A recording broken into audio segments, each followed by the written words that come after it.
ॐ श्री गणेशाय नमः। श्री लक्ष्मी नारायण अष्टोत्तर शतनाम स्तोत्रम्। श्रीर्विष्णु कमला सारांगे लक्ष्मीर्वैकुंठ नायकः। पद्मालया चतुर्बाहुः क्षीराब्धि तनयाच्युतः। इंदिरा पुंडरीकाक्षा रमा गरुडवाहनः। भार्गवी शेषपर्यंको विशालाक्षी जनार्दनः। स्वर्णांगी वरदो देवी हरिरिन्दुमुखी प्रभुः। सुन्दरी नरकध्वंसी लोकमाता मुरान्तकः। भक्त प्रिया दानवारिः अंबिका मधुसूदनः।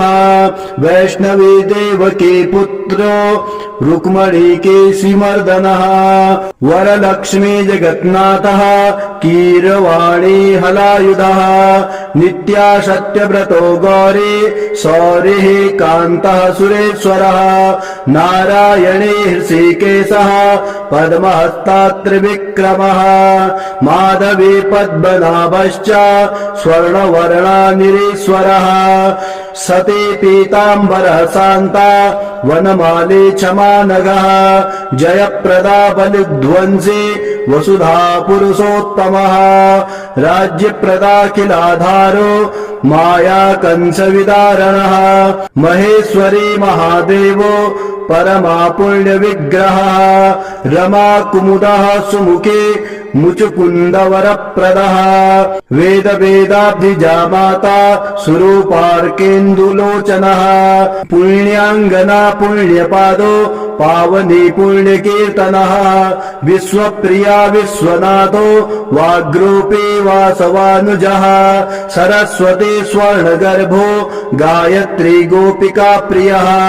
यज्ञरूपा यज्ञभोक्ता भक्ताभीष्टप्रदा गुरुः। स्तोत्रक्रिया स्तोत्रकारः सुकुमारी सवर्णकः। मानिनी मन्दरधरो सावित्री जन्मवर्जितः।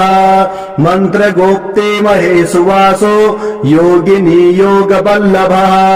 जयप्रदा जयकरः रक्षत्री सर्वरक्षकः।